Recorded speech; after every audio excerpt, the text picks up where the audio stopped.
가 있습니다. 그것은 무엇이냐면 북이스라엘이 멸망당하는 것을 보았으면 남유다가 좀 정신을 차리고 우상 숭배의 길에서 돌이켜 하나님이 원하시는 그런 길로 가는 것이 맞습니다. 특별히 우리 지난 시간에 보았던 므낫세라고 하는 왕은 할 수 있는 모든 우상 숭배를 다 했던 그런 왕이었습니다. 가나안 7족속보다 더 악한 짓을 행했던 왕이 므낫세였습니다. 그랬던 므낫세가 바벨론의 포로로 잡혀가지 않습니까? 포로로 잡혀간 뒤 유다로 되돌아와서 마지막 6년의 통치는 우상으로 가득 차 있었던 성전을 회복하기 시작을 합니다. 그렇게 죽고 나서 므낫세의 아들 아몬이라고 하는 왕이 등극을 했는데, 이 아몬이라고 하는 왕은 2년 만에 쿠데타 세력에 의해서 살해되고 맙니다. 그 아몬의 뒤를 이어서 등장한 것이 우리가 잘 아는 요시야 왕이 등장을 합니다. 오늘 요시야 왕이 22장, 23장에 걸쳐서 계속해서 요시야 왕에 대한 이야기가 소개되고 있는데, 여러분, 남유다 왕 중에서 요시야 왕은 아주 특별하게 하나님을 잘 따랐던, 하나님 앞에서 신실하게 행했던 그런 왕이었습니다. 오늘 이 요시야 왕에 대해서 한번 생각해 보면서 유다의 마지막 등불로 자리 잡았던 이 요시야 왕이 어떤 일들을 행했는지 한번 살펴보았으면 좋겠습니다. 여러분, 오늘 1절 2절 말씀을 다시 한번 보시기 바랍니다. 요시야가 왕위에 오를 때의 나이가 8세라. 예루살렘에서 31년간 다스리니라. 그의 어머니 이름은 여디디아요 보스갓 아디아의 딸이더라. 요시야가 여호와 보시기에 정직히 행하여 그의 조상 다윗의 모든 길로 행하고 좌우로 치우치지 아니하였더라 라고 말합니다. 여러분, 여기서 중요한 게 2절 말씀이 좀 중요합니다. 2절 말씀이 왜 중요하냐면은 요시야는 남유다 왕 중에서 하나님 앞에서 정직하게 행했던 8명의 왕 중에 한 명입니다. 8명의 왕 중에 한 명이 요시야고, 그 중에서 다윗처럼 하나님 마음에 합했던 3명의 왕 중에 한 명입니다. 다윗의 마음에, 다윗처럼 하나님의 마음에 합했던 그런 왕이 누구냐면은 여호사밧, 히스기야, 요시야입니다. 이 3명 중에 한 명에 들었다, 한 명 가운데 들었다라고 하는 것은 그만큼 요시야가 그의 조상 다윗의 길로 잘 행했다는 것을 의미하고, 2절 말씀에 보니까 무엇이라고 이야기하냐면은 다윗의 모든 길로 행하면서 좌우로 치우치지 않았다. 이건 균형감 있는 그런 삶을, 신앙생활을 했다라고 하는 의미가 담겨져 있는 것이죠. 그래서 이 2절 말씀은 요시야를 평가하는 데 있어서 굉장히 중요한 덕목으로 자리 잡고 있습니다. 아무튼 요시야는 좌우로 치우치지 않는 그런 신앙생활을 했습니다. 그런데 요시야가 왕위에 올랐을 때의 나이가 몇 살이냐면 1절 말씀에 보면은 8살이다 라고 이야기를 하죠. 요시야의 왕 아버지 아몬은 반란 세력에 의해서 왕이 된 지 2년 만에 죽고 말았습니다. 그 이후에 세워진 왕이 요시야인데, 이 요시야에 대한 요 오늘 2절 말씀 외에 조금 더 상세한 기록이 역대하 34장에 나옵니다. 우리 역대하 34장 3절 말씀에 보면 이런 이야기가 나옵니다. 아직도 어렸을 때에 곧 왕위에 있은 지 8년에 그의 조상 다윗의 하나님을 비로소 찾고 제 12년에 유다 왕 예루살렘을 비로소 정결하게 하여 그 산당들과 아세라 목상들과 아로새긴 우상들과 더 부어 만든 우상들을 제거하여 버리매라고 말합니다. 역대하 34장 3절을 자세히 한번 보시기 바랍니다. 성경은 요시야가 왕위에 올랐을 때가 8살이라고 이야기를 해요. 8살이라고 이야기하는데 34장 3절 말씀에 보니까 왕위에 오른 지 8년째 되던 해에, 그럼 몇 살입니까? 16이 되죠. 16살 되던 해에 비로소 그의 조상 다윗의 하나님을 찾았다라고 이야기를 해요. 그러니까 요시야 왕이 8살 때까지는 하나님이 누군지 잘 몰랐던 것 같아요. 왕이 되고 8년 동안도 잘 몰랐던 것 같아요. 근데 16살 되던 때에 드디어 다윗의 하나님을 찾았다라고 하는 것은 그때 하나님을 만났다라는 것을 알 수가 있는 대목이죠. 요시야가 여러분 시기적으로 보면 이래요. 시기적으로 보면은 므낫세가, 그러니까 할아버지죠. 할아버지 므낫세가 바벨론으로 잡혀갔다가 다시 유다의 왕이 되고 6년을 더 살거든요. 6년 동안 나라를 통치했는데 6년을 통치했을 때 요시야 나이가 몇 살이었냐면은 6살 아니겠습니까? 6살이었고 그 이후로 암몬이 왕이 되었는데 2년 만에 암몬이 죽거든요. 그러면은 므낫세가 종교 개혁을 했었을 때 6살 때까지 뭐 어설프게 봐왔고 2년 7살 때부터 8살 때까지는 자기 아버지가 완전히 난장판 치고 우상 숭배했던 것을 그대로 보았거든요. 그러면서 이 요시야 왕이 왕위에 올랐다라는 것이죠. 우리는 생각하기에 뭐 1살부터 6살까지 자기 할아버지가 종교개혁했었을 때 그런 일들을 뭐 그래 기억하겠느냐라고 생각을 할 수가 있었겠지만은, 그래도 왕족 아닙니까? 왕족이면은 여러분 어렸을 때의 그 나이가 오늘 우리가 생각했던 그런 나이하고 생각을 하면 좀 오산이 되겠죠. 왕위로서 왕궁에서 교육을 철저하게 받았고, 우리 조선왕조실록 이런 것들로 보면 어린 나이에 여러분 자기 아버지께 대하는 거 존댓말 쓰고 이런 것들 보면 굉장히 철저한 교육을 받았다는 걸 알 수 있지 않겠습니까? 그러니까 므낫세도 어릴 때부터 교육을 잘 받았고, 또 할아버지가 종교개혁했던 것들을 눈으로 직접 보았다는 것이 머릿속에 잘 들어가 있는 거예요. 그러다가 아버지가 갑자기 등장을 했는데, 아버지 아모는 막 엉망진창의 삶을 살았거든요. 엉망진창의 삶을 살았고, 할아버지가 세워놨던 모든 그런 깨끗하게 종교개혁을 했던 그런 모든 자리에다 다시 아세라 목상을 세우는 그런 일들을 했다는 이야기죠. 그러다가 2년 만에 쿠데타 세력에 의해서 그냥 아버지가 죽는 것을 이 아이가 다 보았다는 이야기죠. 그러면서 그가 8살부터 16살 때까지의 과정이 그런 것들의 혼돈 속에서 자라왔다라는 것을 알 수가 있어요. 그리고 여러분 또 하나 보시기 바랍니다. 역대하 아까 34장 3절을 다시 한번 펴주세요. 거기 보시면 뭐라고 나오냐면은 8년에 그의 조상 하나님을 만나고, 그 다음에 또 뭐가 나오냐면요, 제12년에 그랬어요. 제12년에. 그러니까 8년째 만나고 4년이 지난 다음입니다. 4년이 지난 다음에. 그럼 몇 살이에요? 20살이 되지 않습니까? 20살 때에 무엇이라고 했느냐, 유다와 예루살렘을 비로소 정결하게 했다라는 거예요. 그러니까 8살 때 왕위에 올라서 16살 때 하나님을 만나고, 20살 때 뭐 했다? 뒤로서 성전을 청결하게 하는 작업들이 시작되었다라는 이야기예요. 그것을 어떻게 구체적으로 설명하고 있냐면은, 산당들과 아세라 목상들과 아로새긴 우상들과 부어 만든 우상들을 제거했다라고 이렇게 나오고 있는 것이죠. 그러니까 요시아의 아버지 암몬이 반란자에 의해서 살해되고, 그 반란자를 또 죽이려고 하는 것도 반란 세력이 있었을 것 아니겠습니까? 그 사람들에 의해서 요시아가 왕위에 올랐다는 이야기죠. 그럼 그 왕의 요시아로 하여금 왕위에 올랐던 그 세력들과 함께 요시아가 지금 이렇게 정치를 하고 있었는데, 8년 동안의 기간 동안에는 하나님을 잘 몰랐고, 8년이 지난 다음에 하나님을 알게 되었고, 그 하나님을 알게 된 다음에 4년의 준비 기간을 거친 다음에 20살이 되었을 때 성전을 깨끗하게 하는 그런 작업이 본격적으로 시작이 되었다라고 하는 것이 요시아 왕이 초창기 때 했던 기록의 전부입니다. 여기부터 여러분을 기억을 하셔야 돼요. 그러면서 오늘 3절 말씀을 보시기 바랍니다. 3절 말씀을 보시면 요시야 왕 18째 해에 그랬어요. 그렇죠? 그러니까 아까보다 조금 더 한 2년 정도 시간이 더 들어갔죠. 18째 해에 왕이 무슬람의 손자 아살리아의 아들 서기관 사반을 여호와의 성전에 보내며 이르되, 너는 대제사장 힐기야에게 올라가서 백성이 여호와의 성전에 드린 은 곧 문지킨 자가 수납한 은을 계산하여 여호와의 성전을 맡은 감독자의 손에 넘겨 그들이 여호와의 성전에 있는 작업자에게 주어 성전에 부서진 것을 수리하게 하되, 곧 목수와 건축자와 미장이에게 주게 하고 또다 제목과 다듬은 돌을 사서 그 성전을 수리하게 하라라고 말을 합니다. 이제 왕이 된 지 18년이 되었어요. 그러면은 아까 16년이 되었을 때하고 조금 좀 한 4년 정도 시간이 더 가지 않았습니까? 그 시간이 건 사이에 요시아가 열심히 성전을 재건하면서 성전을 깨끗하게 하면서 성전에 어떤 것들이 잘못되었는 것들을 잘 관찰했겠지 않겠습니까? 그리고 백성들로 하여금 성전에 모여서 우리 기도하자, 하나님께 제사드리자, 이런 것들에 대한 대대적인 종교개혁이 이제 출발점에 섰다는 이야기예요. 근데 출발점에 섰는데 백성들이 잘 따랐다는 것을 어떻게 알 수가 있냐면은, 우리 오늘 본문 말씀 3절 말씀 다시 보시면은, 3절 이하의 말씀을 다시 보시면은, 여러분 대제사장 힐기야에게 올라가서 백성이 여호와의 성전에 드린 은 곧 문지킨 자가 수납한 은을 계산해라 라고 나와요. 요건 뭡니까? 헌금함에 헌금이 들어갔다는 이야기예요. 그럼 여러분 어떻게 헌금함에 헌금이 들어갈 수 있었을까?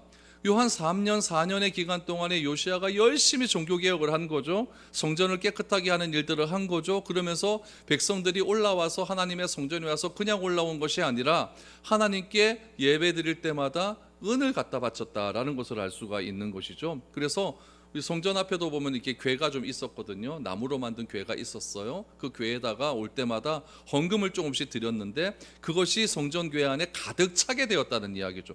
여러분, 성전을 수리하려고 해도 돈이 있어야 될 것 아닙니까? 인건비도 나가야 되고 건축 자재도 필요한데 돈 없이 뭐 어떻게 성전 수리가 되겠습니까? 그래서 이 명령을 하는 것이죠. 이제 성전에 가서 헌금궤를 한번 들여다봐라. 얼만큼 차 있는가 보고, 그 헌금궤에 헌금이 있다고 한다면은 그 헌금을 가지고 누구에게 주라고 합니까? 성전을 수리하는 작업자에게 곧바로 헌금을 다 이렇게 나눠 주어라. 그러니까 임금 지불하라는 이야기죠. 하루 일당을 지불해서 그들로 하여금 성전을 잘 수리할 수 있도록 그렇게 해라라고 이렇게 이야기를 합니다. 근데 참 놀라운 사실이 무엇이냐면 7절 말씀이 놀라워요. 어떻게 나와 있냐면은 그러나 그들의 손에 맡긴 은을 뭐 하지 않았다고요? 회개하지는 말아라. 왜냐하면 이는 그들이 진실하게 행함이니라. 여러분, 교회에서 문제되는 것 다 돈 문제 아니겠습니까? 헌금 제대로 사용하지 않고 이중장부 만들어서 딴 데로 세게 만들고 그러면 다 교회에 문제가 생기게 됩니다. 여기서는 보면은 여러분, 성전에 은이 많았어요. 은이 많고 헌금한 것이죠. 은이 많았는데 그런 것들을 어떻게 했냐? 그들의 손에 맡긴 은을 회개하지 말아라. 특별하게 회개할 필요 없다. 왜냐하면 진실되게 하나님께 드려진 이 헌금을 잘 사용하고 있다고 믿기 때문에 그렇다라는 이야기겠죠. 그러니까 성전에서 일하는 사람들이 얼마나 정직한 사람들이었겠습니까? 자기 개인적인 사리사욕 때문에 그렇게 성전에서 내가 일하는 것들이 아니라 어떻게 해서든지 하나님의 성전을 다시 한번 잘 회복하여서 우리가 과거에 가졌던 그 놀라운 솔로몬 시대 때 그 영광이 다시 재건되기를 바라는 그런 마음을 가지고 간절하게 이 성전 재건 사업에 힘을 썼다라는 것을 알 수가 있는 것이죠. 여러분 보세요. 이것이 여러분 하루 이틀 만에 될 문제겠습니까? 교회가 완전히 다 무너져요. 다 무너졌는데 그 무너진 교회를 다시 일으켜 세우는 게 여러분 한 이틀 뭐 새로운 목사님 모시고 새로운 뭐 우샤우샤하면 그게 되는 거겠어요? 절대 그렇게 되지 않습니다. 이때는 또 어떻겠어요? 성전이 완전히 무너지고 자기 아버지 암몬, 그 할아버지 뭐 므낫세 이런 사람들이 거의 60년 이상을 완전히 우상 숭배로 난리를 펴놨는데 그것이 여러분 어떻게 한 번에 회복이 되겠습니까? 그러나 이 요시야 왕이 16살 때 하나님을 만나고 그 다음 그 이후에 4년 뒤에 그가 성전 제업을 시작하면서 백성들을 건짜 하나님 하나로 모으기 위해서 애를 썼다는 것을 알 수가 있는 거예요. 애를 쓰고 힘쓰고 노력하면서 하나님께 자기가 먼저 기도하면서 하나님이 성전이 회복될 수 있도록 은혜를 베풀어 주십시오라고 이렇게 간절히 노력을 했더니 하나님께서 요시야의 마음을 깊이 봐주시고 그 마음들이 누구에게 전달됐냐면은 백성들에게 다 전달되는 것 아니겠습니까? 그런 전달된 마음이 어떻게 들어오게 되느냐, 어떻게 결과로 나타나게 되느냐, 하나님의 성전을 위해 재건하기 위한 재원들이 없다는 것을 백성들 스스로 알게 되고 그 스스로가 자원하는 마음으로 하나님께 드림을 통하여서 성전이 새롭게 되어지는 귀한 일들이 일어나게 되었다라는 것이죠. 그러니까 여러분, 이 요시야를 통하여서 요시야가 뭐 20대 때 이렇게 놀라운 일을 행했다는 것은 이 요시야 어린 시절에 할아버지로부터 받았던 그 영향, 또 아버지로부터 받았던 영향이 복합적으로 작용했다는 것을 알 수가 있고, 그 복합적으로 작용된 그 8년의 시간 동안에 수많은 갈등들을 했을 겁니다. 그리고 요시야 옆에서 도와줬던 대제사장도 있었을 것이고 여러 가지 또 옆에서 도와주었던 그런 사람들에 의해서 하나님이 어떤 분이시라는 것을 제대로 알게 되는 그런 시간들이 8년의 시간들이 있었고, 그 시간 동안에 요시야가 다윗의 하나님이 어떤 분이신지를 비로소 알게 되었다라고 하는 기록을 통하여서 요시야가 이렇게 성전을 재건할 수 있는 기초가 거기서부터 출발했다라는 것을 알 수가 있는 것이죠. 그래서 요시야는 아는 겁니다. 유다를 다시 회복시키기 위해서는 어떻게 해야 되는가, 하나님과 멀어졌던 그 관계가 다시 한번 회복돼야 되는 거구나라는 것을 알게 되는 것이죠. 그래서 요시야가 하나님과 우리 유대 민족 가운데 관계가 멀어졌는데 그 관계를 회복하는 일을 어떻게 진행해야 되겠는가? 성전을 회복하는 것에서부터 출발해야겠다라는 것들을 요시야가 알게 되어서 성전 재건 사업이 그렇게 일어나게 되는 것이죠. 그럼 여러분, 성전이 재건되고 성전이 대건되고 하나님께서 그 지성소에 다시 임한다고 한다면 여러분, 은혜는 임하게 되는 것이겠죠. 은혜는 임하게 되는 것이고, 예수님께서도 여러분 이 성전이라고 하는 것을 뭐라고 이야기했냐면은 만민이 기도하는 집이다라고 하는 그런 메시지를 통하여서 이 성전에서 다시 한번 이 온 이스라엘 백성들이 회개하고 기도하는 일에 최선을 다하는 그런 일이었다는 것을 우리가 짐작할 수가 있는 것입니다. 그런데 여러분, 성전의 수리보다 더 중요한 것을 이 요시야가 잊어버린 게 있었어요. 그것은 무엇이냐면은 성전을 통하여서 하나님께서 이스라엘 백성들을 만나신다라고 말씀을 했는데, 제가 계속해서 강조하는 것이 무엇이었냐면은 우리 기도하는 거 중요하다고 말하지 않았습니까? 근데 기도는 어떻게 해야 된다고 말씀을 드렸죠? 하나님의 말씀대로, 하나님의 뜻대로 하는 것이 중요한 것 아니겠습니까? 그렇다면은 요시야도 무너진 성전을 다시 한번 재건하고 이 재건한 성전 속에서 하나님께 기도함으로 하나님과의 관계를 회복하고자 했다고 한다면 그 안에 뭐가 있어야 될 것 같습니까? 하나님의 말씀이 있어야 된다는 거예요. 근데 그 말씀이 지금 다 사라진 거예요. 왜 사라졌냐면은 할아버지 때 그 말씀 다 어디다 치웠는지 모르거든요. 아버지 때 그 말씀 다 어디다 살아갔는지 모르겠는요. 므낫세의 아버지가 히스기야 아닙니까? 히스기야 때는 그렇게 말씀대로 하면서 하나님께 잘했는데, 히스기야 아들 므낫세가 55년간 통치하면서 그걸 다 어디다 뭐든지 어딘지 몰라요. 말씀이 어디 있는지도 모르겠고 어디다 뭐 보관했는지도 모르겠고, 그러면서 약 50년이라는 시간이 그렇게 흘러가 버렸고, 아버지 때 암몬이 와가지고 그렇게 뭐 하나님을 찾는 것도 아니고 우상 숭배한다고 하다가 결국 쿠데타 세력에 의해서 완전히 그냥 죽어버리는 그런 일들이 일어나게 되니까, 이 요시아의 입장에서는 하나님의 말씀이 있나? 하나님의 말씀이 있는 것 같긴 같은데 그럼 그 말씀이 어디 있겠는가? 이런 것에 대한 전혀 뭐 그런 것들이 없는 것이죠. 그냥 성전을 재건해서 이 성전에서 하나님을 만나야 된다, 거기에만 집중하고 있었다는 이야기죠. 그러나 하나님께서는 이런 아픔을, 요시아의 아픔을 너무나 잘 이해하고 있는 것이죠. 하나님을 만나기 위해서는 기도도 중요하지만 무엇이 들어가야 된다? 하나님의 말씀이 들어가서 그 말씀대로 기도하는 것이 더 중요하다는 것을 하나님은 아시고 계셨기 때문에 요시아로 하여금 성전에서 감추어져 있고 성전에서 사라져버린 그 말씀이 다시 되찾아오는 그런 놀라운 능력들을 행하게 하셨다라는 이야기예요. 그럼 그 말씀을 어떻게 찾았느냐? 찾으려고 했겠습니까? 아니에요. 우연한 순간에 그 말씀이 찾아지게 되었다라는 이야기죠. 여러분, 그것이 8절입니다. 대제사장 힐기야가 서기관 사반에게 이르되 내가 여호와의 성전에서 율법책을 발견하였노라 하고 힐기야가 그 책을 사반에게 주니 사반이 읽으니라 라고 말합니다. 여러분, 예루살렘엔요 정말 놀라운 그 보물이 두 개가 있습니다. 하나는 뭐냐면 성전이에요. 지금은 성전 없지만 이 당시에는 성전이 있지 않습니까? 그 성전은 왜 놀라운 보물이냐면은 이 성전에서 하나님을 만나고 성전에서 죄 씻음의 역사가 일어나지 않습니까? 하나님의 제단에 나와서 나의 죄를 하나님께 고백하고 그 고백한 걸 통하여서 내 죄가 씻겨지는 그런 일들이 일어나기 때문에 이 성전이라고 하는 것은 하나님의 만남과 죄 씻음의 장소, 그러니까 내 죄가 하나님께 제사를 지냄으로 씻겨졌으니까 내가 거룩하게 된 상태고 그 상태에서 하나님을 만날 수 있는 귀한 만남의 장소가 성전 아니겠습니까? 그런 의미에서 성전은 굉장히 중요한 것이고, 또 하나의 중요한 것은 무엇이냐면 이 성전 안에는 뭐가 있냐면은 하나님의 말씀인 율법이 있었다는 이야기예요. 근데 그 율법이 사라졌는데 이 성전 재건을 하면서 성전의 자친 곳을 막 수리하면서 무엇이 발견되었다? 우연하게 율법이 발견되었다라고 하는 소식을 듣게 된 것이죠.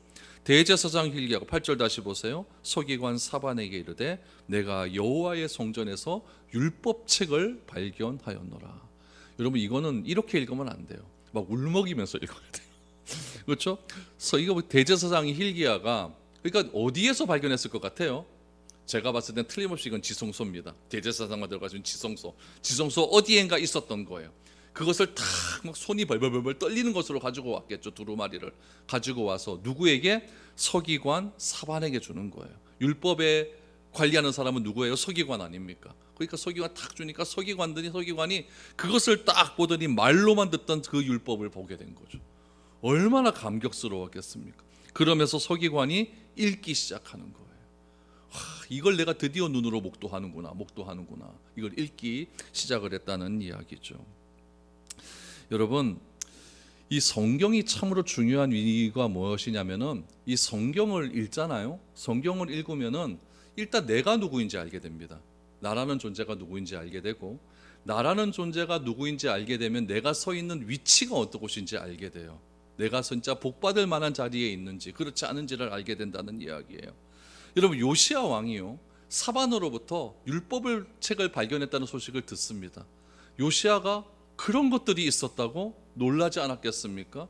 그 놀라운 장면들이 여러분 10절 이하에 보면 이렇게 나와요. 보세요. 이제 사반이 이제 보고를 하는 겁니다. 왕에게 뭐라고 보고를 하느냐? 10절에 보니까 또 서기관 사반이 왕에게 말하 이르되 제사장 힐기야가 내게 책을 주더이다 하고, 사반이 왕의 앞에서 읽음에 왕이 율법 책의 말을 듣자 곧 그의 옷을 찢으니라 라고 나옵니다. 그럼 여러분, 왜 요시야는 하나님의 말씀을 듣고 사반이 들려주는 그 율법의 말씀을 듣고 옷을 찢으면서 비통해하는 일이 왜 일어나게 되었을까요? 그것은 왕을 비롯한 유다 백성들이 지금 자기가 서 있는 위치가 어딘지 비로소 알게 되었기 때문에 그런 거예요. 자기 아버지 때부터 할아버지 때부터 내려왔던 그 유다라고 하는 나라가 다윗의 정통성을 가지고 내려왔는데, 그런 것들은 다 사라지고 우상 숭배를 60년 이상 동안 해내니까 유다가 엉망이 된 것 아니겠습니까? 그럼 유다라는 나라가 도대체 어디 있는가? 잘못됐다는 것은 알겠는데 어느 정도 잘못됐다는 것은 하나도 깨닫지 못하는 거잖아요. 절대적인 기준이 성경이 없으니까, 뭐가 잘못되었는지 지적해 주지 않으니까. 근데 성경을 사반이 읽는 것을 요시야가 듣게 되니까 우리 유다 민족이 서야 될 위치가 어딘지들이 다 낱낱이 드러나는 거죠. 그러니까 옷을 찢어버리는 거죠. 찢으면서 통곡하기를 시작을 합니다. 그리고 여러분, 이 요시야가 이 말씀을 듣고 결단을 하기 시작하는데 어떤 결단을 했는가? 오늘 여기는 나오지 않습니다. 역대하 34장 31절을 보시기 바랍니다. 왕이 자기 처소에 서서 여호와 앞에서 언약을 세우되 마음을 다하고 목숨을 다하고 여호와를 순종하고 그의 계명과 법도와 율례를 지켜 이 책에 기록된 언약의 말씀을 이루리라 하고, 예루살렘과 베냐민에 있는 자들이 다 여기에 참여하게 하며 예루살렘 주민이 하나님 곧 그의 조상들의 하나님의 언약을 따르니라. 여러분, 이것이 말씀의 힘입니다. 얼마나 놀라운 힘의 능력들이 나타납니다.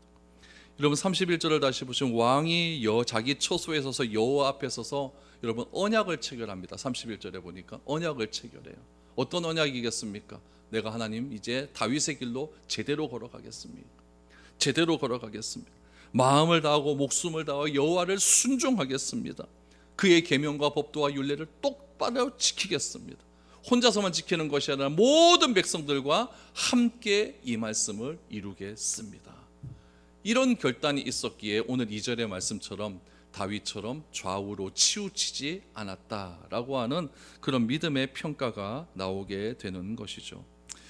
하나님의 백성에게 있어서 가장 치명적인 죄가 우상숭배 아니겠습니까? 그 우상숭배 하나님이 제일 싫어하는 거잖아요. 그런데 그 우상숭배를 계속해서 지속적으로 그렇게 행했던 유다라고 하는 나라, 자기 위에 있었던 형제 나라였던 북이스라엘은 우상숭배하다가 멸망을 당했음에도 불구하고 이 남유다의 이 왕들이 그 멸망당하는 형제 나라를 바라보고도 하나님께 돌이키지 않는 그런 잘못된 역사를 이 요시야가 비로소 이 성경 말씀을 통하여 깨닫게 되는 것입니다. 이런 깨달음이 말씀을 통하여서 일어나게 되자 이 요시야 마음 가운데 불과 같은 그런 뜨거움들이 마구마구 일어나게 되는 것이죠. 그렇다면 여러분, 이 요시야 이후의 상황은 어떻게 될까요? 이런 결단이 일어나고 결단을 했으니까 남유다가 새로워져야 될 것 같은데 새로워지겠습니까? 안 되겠습니까? 요시야 이후로 이제 막 멸망의 길로 막 여호야김 뭐 이런 왕들이 등장하면서 또 엉망진창을 만들어 놓고, 그래서 결국 시드기야 때 이게 멸망당하는 그런 일들이 일어나지를 않습니까? 그러나 하나님께서는요, 유다가 이렇게 나중에 결국에는 멸망하게 될 것이다 라고 하는 것들을 다 알고 계시지만은 그럼에도 불구하고 하나님께서 유다 민족들에게 이 요시야가 세운 이 결단과 이 언약을 너무나 신실하게 보시고 그들에게 희망의 메시지를 전달해 줍니다. 그 희망의 메시지가 무엇이냐면, 여러분 우리가 읽지는 않았지만 오늘 본문 19절과 20절 말씀을 다시 보십시오.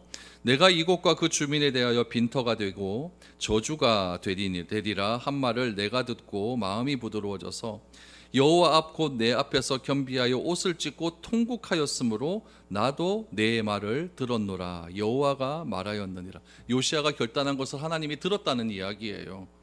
그러므로 보라, 내가 너로 너의 조상들에게로 돌아가서 평안히 묘실로 들어가게 하리니 내가 이곳에 내리는 모든 재앙을 내 눈이 보지 못하리라 하셨느니라 하니 사자들이 왕께 보고하니라 라고 말씀을 합니다. 여러분, 하나님이 무엇을 보셨다고 말을 합니까? 내 앞에서 겸비하여 옷을 찢는 것을 보았다라는 이야기죠. 옷을 찢는 것, 참회하고 자복하고 회개하는 것을 보았다. 그래서 하나님께서 무엇이라고 이야기를 합니까? 너는 죽고 난 다음에 묘실에 평안하게 들어갈 것이라. 이건 뭐냐면은 요시야 왕 때는 멸망하지 않겠다는 이야기예요. 그 이후에 그 죄값을 갚게 하겠다라고 말을 합니다. 그러니까 이 남유다의 희망은 무엇이었냐면은 하나님이 요시야가 행했던 그 하나님의 말씀을 듣고 겸손하게 옷을 찢고 회개한 것을 하나님이 보셨다, 들었다. 이것이 유다의 희망이었고, 또 하나는 하나님이 요시야를 사랑하셔서 그가 죽을 때까지는 멸망을 주지 않겠다라고 하는 것이 남유다의 희망입니다. 그럼 이런 희망의 메시지를 남유다가 들었다고 한다면 요시야 이후에 나오는 왕들이 이런 메시지를 듣고 끝까지 그 요시야가 걸었던 그 길을 잘 갔으면요, 역사는 어떻게 됐을지 모르겠죠. 그러나 이 요시야 이후에 엉망이 또 된다는 것을 기억하게 됩니다. 오늘 이 요시야의 이 종교개혁을 통해 성전 수리를 통하여서 이 말씀을 듣고 깨달았다라고 하는 이 말씀을 통하여서 우리가 알 수 있는 시대는 무엇이냐면은, 여러분, 오늘날 우리가 살아가는 시대는 성경이 넘쳐나는 시대 아닙니까? 우리 교회도 여러분 돌아다니는 성경 수도 없이 많습니다. 얼마나 많은지 몰라요. 그러나 여러저리 말씀을 읽는 것이 여러분 부담스럽고 읽히지 않고 우리에게 말씀을 통해서 통곡을 일으켜지는, 옷을 잡아 찢어지는 그런 시대가 아닌 것 같습니다. 성경이 집에 꽂혀만 있다면 여러분, 이 요시야 시대 때 성전 어디에 숨겨져 있는 그 율법과 똑같은 이야기예요. 말씀이 우리에게 발견이 되고 들리고 마음이 움직여져야 됩니다. 그럴 때 우리도 요시야처럼 옷을 찢고 하나님께 자복하게 된다면은 하나님께서 우리에게 놀라운 희망의 메시지를 전달해 주실 줄 믿습니다. 여러분, 말씀을 앞에서 우리의 마음이 찢겨질 수 있는 그런 은혜가 우리에게 있어질 수 있기를 바랍니다. 그래서 주님께로 돌이키는 믿음의 사람들 위해 하나님의 은혜가 넘쳐난다라는 것을 다시 한번 기억하면서 항상 하나님 말씀 중심으로 하나님의 말씀 앞에 나의 삶을 항상 되돌아보며 나아갈 수 있는 저와 여러분들의 삶이 될 수 있기를 축복드립니다.